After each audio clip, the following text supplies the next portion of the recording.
وہ بہت بے چین سی بیٹھی تھی، پاؤں اوپر صوفے پہ سمیٹے، ہاتھ میں ریموٹ پکڑے اور چینل بدل رہی تھی، مضطرب، بے بس، پریشان۔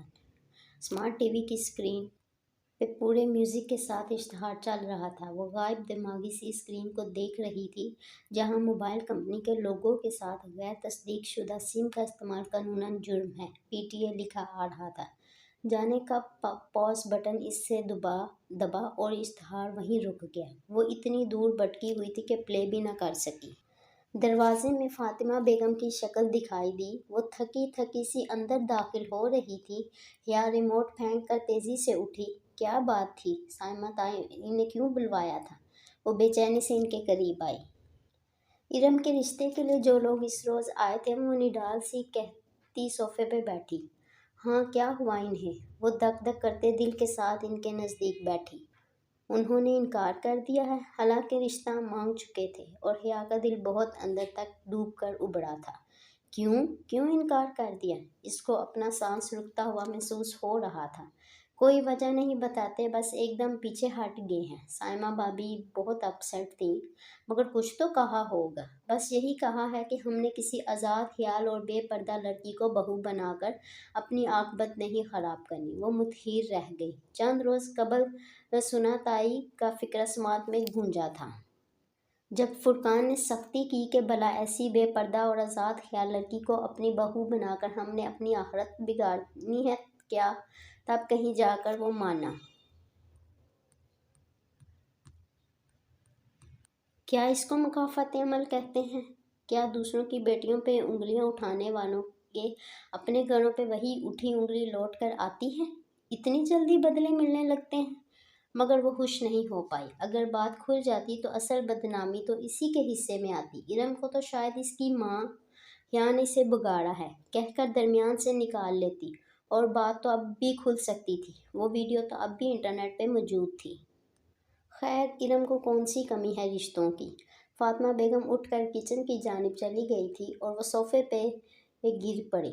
ٹی وی اسکرین پہ وہ اشتہار ابھی تک رکا ہوا تھا۔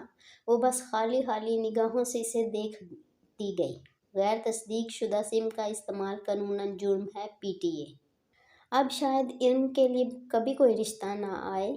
آیا بھی تو یہی ہوگا جو اس دفعہ ہوا تھا، اور ہر کوئی ان کی طرح تو نہیں ہوگا کہ بات دبا جائے۔ کسی نے منہ پہ ساری بات کر دی تو خدایا وہ کدھر جائیں گی؟ غیر تصدیق شدہ سم کا استعمال قانوناً جرم ہے، PTA۔ وہ بے خیالی سے اسے تکتی سوچوں کی الجھن سے نکل کر ایک دم چونکی۔ غیر تصدیق شدہ سم کا استعمال قانوناً جرم ہے، PTA۔ بجلی کا ایک کوندہ سا اس کے ذہن میں لپکا تھا۔ او خدایا، یہ خیال سے پہلے کیوں نہیں آیا؟ وہ ایک جھٹکے سے اٹھی اور باہر کو لپکی۔ ارم وہ بہت زور سے چلاتے ہوئے حیا نے اس کے کمرے کا دروازہ کھولا۔ ارم موبائل پکڑے بیڈ پہ بیٹھی تھی۔ دروازہ کھلنے پہ گڑبڑا کر موبائل سائیڈ پہ رکھا۔ کیا ہوا؟ ساتھ ہی ارم نے اپنا موبائل الٹا کر دیا تاکہ اسکرین چھپ جائے۔ سنو، وہ تب ہی رشتے والی بات یاد آئی۔ او آئی ایم سوری، ان لوگوں نے رشتے سے انکار کر دیا۔ وہ تو ویڈیو دیکھ کر کرنا ہی تھا۔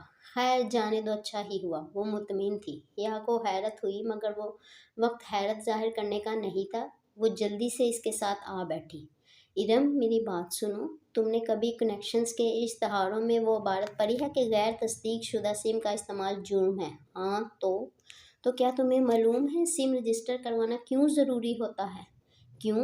تاکہ کوئی کسی سم کا غلط استعمال نہ کر سکے، چاہے وہ دہشت گردی کی واردات میں ہو یا کسی کو رانگ کالز کرنے میں۔ یہ سب سائبر کرائم کے تحت آتا ہے۔ Cyber crime? ارم نے پلکیں جھپکائیں۔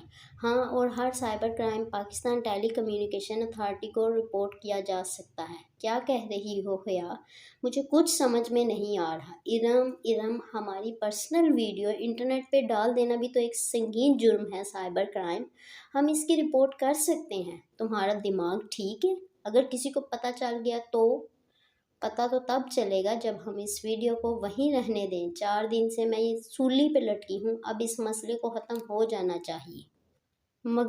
مگر ہم کس کو رپورٹ کریں گے؟ وہ نیم رضامند ہوئی تو حیا نے جھٹ اپنا موبائل نکالا۔